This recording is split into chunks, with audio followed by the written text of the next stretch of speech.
حبار بن اسود اللہ کے رسول صلی اللہ علیہ وسلم کی سب سے بڑی صاحبزادی کا قاتل ہے۔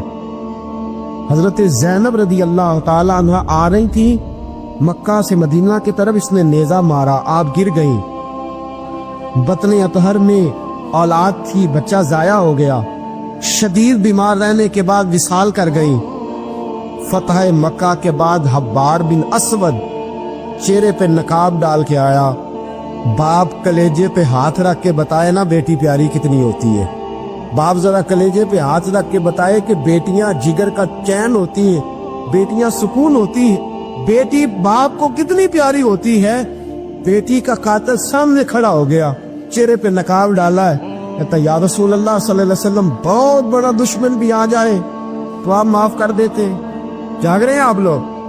فرمایا بہت بڑا دشمن بھی آ جائے تو معاف کر دیتے ہیں۔ حضور نے فرمایا حبار چہرے سے نقاب ہٹا، بیٹیاں بھولا نہیں کرتی، تو کلمہ پڑھ میں تجھے بھی معاف کرنے کو تیار۔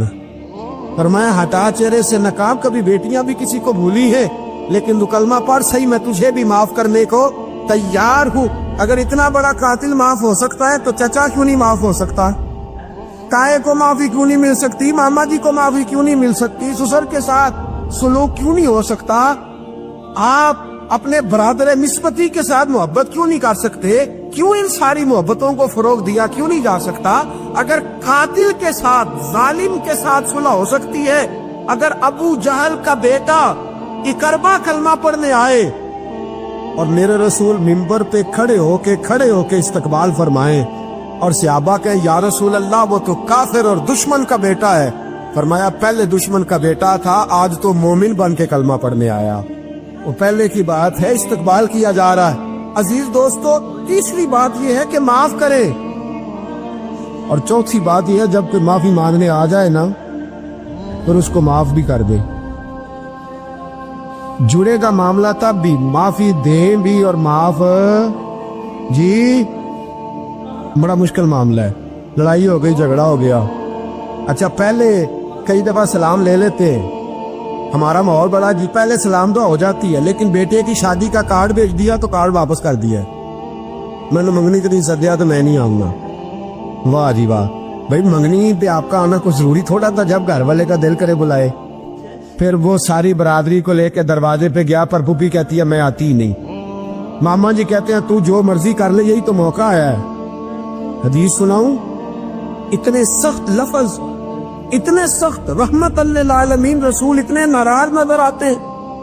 حضور نے فرمایا ترغیب و ترہیب میں حافظ منذری رحمت اللہ علیہ حدیث لائے، رسول رحمت صلی اللہ علیہ وسلم نے فرمایا جس سے اس کا بھائی معافی مانگنے آیا اور اس نے معاف نہ کیا، جس سے اس کا عزیز، اس کا دوست، اس کا رشتہ دار، اس کا مومن بھائی معافی مانگنے آیا اور اس نے معاف نہ کیا، فرمایا اگر معاف نہیں نہ کرنا تو میرے حوض کوثر پہ نہ آئے، میں جام نہیں پلاؤں گا۔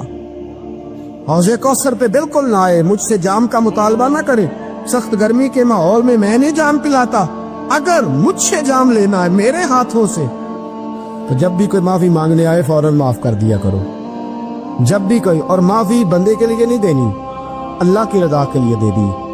بندے میں تو کوتاہیاں موجود رہیں گی، بندے میں تو غلطیاں موجود رہیں گی۔ آج اختلافات ہیں رشتہ داروں میں، اتنے اختلافات کے سال فوتگی ہو گئی، ایک شخص فوت ہو گیا جو کسی کا نانا ہے، کسی کا نانا لگتا ہے، کسی کا دادا لگتا ہے، کسی کا ماما لگتا ہے، کسی کا چچا لگتا ہے، کسی کا پھپھا لگتا ہے، لیکن لڑائیاں بڑی ہیں۔ بیچارہ فوت بھی ہو گیا، انتقال ہی کر گیا، اب بھی جناب آتے ہیں تو سیدھے جنازہ گاہ، اس کے لیے نہیں، لوگوں کو دکھانے کے لیے۔ جنازہ گاہ آئے، جنازہ پڑا اور لوٹ گئے۔ بھئی اتنی نفرت کے مرنے والا ماری گیا اور ہم ابھی تک درگزر کرنے کو تیار نہیں۔ میرے رسول کریم صلی اللہ تعالی وسلم نے فرمایا اگر تو چاہتا ہے کہ تیری عمر بھی زیادہ ہو اور تیرا رزق بھی زیادہ ہو تو اپنے رشتہ داروں سے اچھا سلوک کر، اللہ دونوں چیزوں میں برکتیں پیدا فرما دے گا۔ کن سے اچھا سلوک کر جی؟ یہ نہیں فرمایا وہ بھی جواب میں اچھا ہی کرے تو تب ہے۔ سب سے افضل صدقہ کون سا ہے؟ غریب کو دینا، مسکین کو دینا، یتیم کو دینا، مدرسے کو دینا، مسجد کو دینا، سب سے افضل صدقہ۔ اچھا یہ حدیث آپ نے پتا کیا کرنا ہے جو میں سنانے لگا ہوں، یہ گھر جانا ہے، اس کو لکھ لینا ہے اور اس کو نہ پڑھنا ہے کبھی کبھی کھول کے کہ یہ کیا جملے ہیں حضور سید عالم کے، محبوب پاک کے یہ کیسے عجیب حضور نے فکرے اور کس انداز میں سمجھا دیا، کتنی خیر ڈیل دی اپنے غلاموں کے دلوں میں۔ حضور نے فرمایا غلاموں پتہ ہے سب سے افضل صدقہ کون سا ہے؟ ایک صحابی کہنے لگے حضور یتیم کو دینا، فرمایا نہیں۔ سب سے افضل صدقہ کون سا ہے یا رسول اللہ؟ مسکین کو دینا، فرمایا نہیں۔ سب سے افضل صدقہ حضور مسافر کو دینا، فرمایا نہیں۔ سب سے افضل صدقہ یا رسول اللہ مجاہدین اسلام کو دینا، فرمایا نہیں۔ حضور پھر بڑی قابل غور حدیث، جاگیے گا ذرا آنکھ کھولیے گا، ذرا ٹیک چھوڑیے گا، ذرا عجیب انداز دیکھیے گا میرے ماں بھئی حدیث میں فکرے کیسے بیان فرمائے۔ رسول پاک نے فرمایا تیرا رشتہ دار ہو، سب سے افضل صدقہ کیا ہے؟ تیرا، بولیے یار، تیرا رشتہ دار ہو اور غریب ہو، حقدار ہو، اور اگلے لفظ بڑے عجیب ہیں، تیرا رشتہ دار ہو، غریب ہو اور تجھ سے ناراض ہو۔ کیسی بات ہے؟ فرمایا تیرا رشتہ دار ہو، غریب ہو اور تجھ سے ناراض ہو، فرمایا کسی بھی طریقے اس کے گھر صدقہ پہنچا دے، سب سے افضل صدقہ کرنے کا ثواب لکھا جائے گا۔ سب سے افضل صدقہ، تیرا رشتہ دار بھی ہو، ضرورت مند بھی ہو اور تجھ سے، سبحان اللہ، ہمارا تو حال یہ ہے کہ اس کو کسی طرف سے آتا بھی ہو تو ہم روک دیتے، کہتے نہیں ایڈا تگڑا کام کرے تسی یہ نکالی دیندے ہو، یہ چار منڈے نے کما کے کھان ہو، صاحب اس کو کیا بھائی؟ فرمایا تیرا رشتہ دار ہو، حقدار ہو، ضرورت مند ہو، شرط یہ بھی لگا دی کہ ساتھ تجھ سے ناراض بھی رہتا ہو، اس کو تو صدقہ دے گا تو اللہ تجھے سب سے افضل صدقہ کرنے کا ثواب عطا۔ تو توڑنے والوں نہ بنو، جوڑنے والے بنو، جوڑ جاؤ۔ محبوب پاک سید عالم صلی اللہ تعالی علیہ وسلم نے فرمایا لا يدخل الجنت قاطع، فرمایا جو رشتے توڑنے والا ہے جنت میں نہیں جائے گا، جو رشتے توڑنے والا ہے وہ جنت میں نہیں جائے گا۔ الذین ینقضون عہد اللہ من بعد میثاقہ ویقطعون ما امر اللہ بہ ان یوصل ویفسدون فی الارض، فرمایا جو رشتے توڑے گا وہ تو زمین میں فساد برپا کر دے گا، وہ زمین میں اولئک هم الخاسرون، یہ وہ لوگ ہیں دنیا میں بھی نقصان اٹھائیں گے اور آخرت میں بھی نقصان اٹھائیں گے رشتہ داریاں جوڑنے۔ اور یہ نہیں فرمایا کہ وہ تجھ سے اچھا سلوک کرے تب ہی ہے، سامنے والا بھی سیاںا ہی ہو تو تب ہے، تو نے اس کے لیے اس نے سلوک نہیں کرنا، تو نے تو اپنے اللہ رسول کو راضی کرنے کے لیے اس نے سلوک کرنا ہے، اس کے لیے تھوڑی کرنا ہے۔ سل من قطع کا لفظ کیا ہے؟ اور میں آپ کو ذاتی بات بتاتا ہوں، ایک آدھ دفعہ یہ تجربہ کر کے دیکھا، اس میں خیر ہی بڑی ہے۔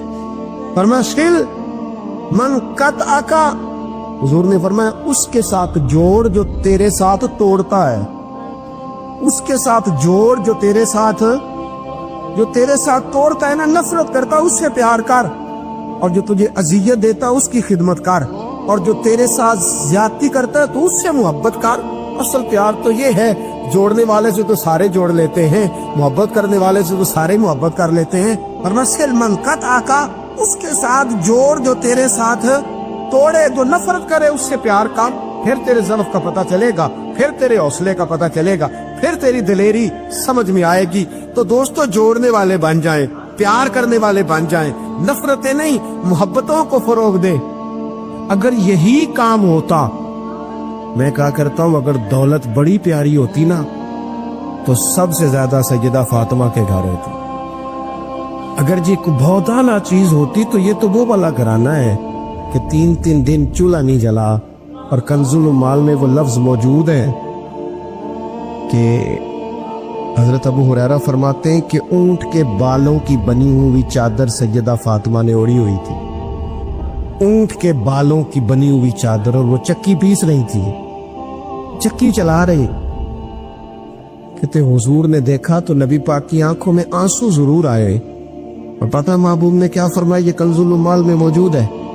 محبوب فرمانے لگے شہزادی دنیا میں تھوڑی سی تکلیف برداشت کرو، آخرت کی ساری عزت اللہ تمہیں ہی عطا فرما۔ سبحان اللہ۔ یہ تھوڑی دشواری ہے، یہاں ہر بندے کی بیٹی دکھی نہیں، جس کو بھی پوچھ لیں دکھی ہے، جس سے بھی پوچھ لیں حضرت جی دعا کرنا، پیر صاحب دعا کرنا، مفتی صاحب دعا کرنا، بزرگوں دعا کرنا، کیوں جی بیٹی بڑی تکلیف میں، کیوں جی سسرال والے کام بڑا کراتے ہیں، چکی پیستی ہے، لیپا پوتی کرتی ہے، اس کے ہاتھوں میں چھالے پڑ جاتے ہیں۔ ایسا ہوتا ہے کہ ستو کبھی آ جائے تو پھر سارا دن ان ستوؤں پہ ہی گزر جائے، کبھی ایسا ہوتا ہے کہ 3 دن روزے رکھے جائیں اور ایک کھجور اور ایک پانی ملے افطار سحر کے وقت، یوں بھی کبھی وقت گزارا ہے۔ اور میرے عزیزوں یاد رکھنا، ہم نے جو مزاج اختیار کر لیا ہے نا اس وقت، یہ جو پوری دنیا میں گاڑیاں بھاگ رہی ہیں، ملک سے باہر لوگ جا رہے ہیں، دولتیں جمع ہو رہی ہیں، یہ ضروریات کا رٹا نہیں، یہ ضروریات نہیں، یہ خواہشات ہے۔ ضروریات تو پوری ہو رہی تھی، لیکن وہ جو خواہشات کی تکمیل تھی، وہ جو پڑوسیوں کی بڑی کار ہمیں پریشان کر رہی تھی، وہ جو گھر کے سامنے ایک پلاٹ تھا اور دل کر رہا تھا حویلی نہ بنا لوں، وہ جو ٹینشنیں تھی انہوں نے بہت بھگایا، لوگوں تھکا دیا۔ نظریاتی زندگی، اور نظریاتی زندگی میں کچھ کرنے کا عہد، کچھ ارادہ کیا جائے کچھ کام کرنے کا۔ دیکھو سارے لوگ ساری ڈیوٹیاں تو نہیں کر سکتے، میں یہ مائک آپریٹ نہیں کر سکتا، تو پھر میرا خیال ہے مجھے اس بندے کی بھی قدر کرنی چاہیے جو اسے چلا سکتا ہے۔ جو کام میں گاڑی میں سفر کرتا رہتا ہوں، وہ کہاں گھوم آتے ہیں، تو میں تو سو جاتا ہوں کئی دفعہ گاڑی میں، لیکن ڈرائیور کو لوگ ڈرائیور کہہ کے پکارتے ہیں، حالانکہ تو سویا ہوا تھا، وہ تو جاگ رہا تھا۔ اس کی اہمیت کو سمجھنا چاہیے۔ ہم نہ زندگی میں کوئی بھی کام کریں، ایک تو کام کرے، اور جو ایک کرے زندگی میں لیکن ذرا سونا کر کے کرے، کوئی ایک مقصد بنا لے، کوئی ایک مقصد ہو، کوئی ارادہ ہو، کوئی پروگرام ہو۔ نہ سمجھ آئے تو بخاری میں حدیث موجود ہے، ایک بوڑھی اماں حضور کی مسجد میں جھاڑو دیتی تھی، اور چلو کچھ کرتی تو تھی نا یارو، اور دیکھو سعادت جھاڑو وہاں دیتی ہے جہاں 70,000 فرشتے سویرے آتے ہیں، 70 شام آتے ہیں۔ سبحان اللہ، سبحان۔ حضور کی مسجد شریف میں جھاڑو دیتی ہے خاتون۔ ہمارے ہاں تو خیر امام خطیب کی بھی کوئی قدر نہیں ہوتی، کوئی نہیں ہوتی۔ امام کبھی کو مشورہ دے لے تو کہتے ہیں اسلام زیادہ دیتا ہے، مولوی نواں لے آؤ، مشورہ زیادہ دیتا ہے، اس کو چینج کرو۔ اور مسجد کے خادم کی کوئی حیثیت، لیکن جو مسجد میں جھاڑو دینے کی فضیلت ہے نا، حضرت بابا فرید صاحب سے جب کوئی بندہ کہتا تھا نا دل بڑا پریشان ہے، تو بابا صاحب کہتے تھے مسجد میں جھاڑو دیا کر، اللہ سکون عطا کرے گا۔ مسجد میں جھاڑو دیا کر، اٹھ نہ فریدا ستیا تے خلقت وے کھنجا، تے متے کوئی مل جائی بخشیا تے چل تم ہی بخشیا جا۔ اٹھ نہ فریدا ستیا تے جھاڑو دے مسیت، اوے تو ستا ہے تے رب تے جاگدا ہے، تیری ڈاڈے نال پرید۔ اٹھ نہ کچھ کر۔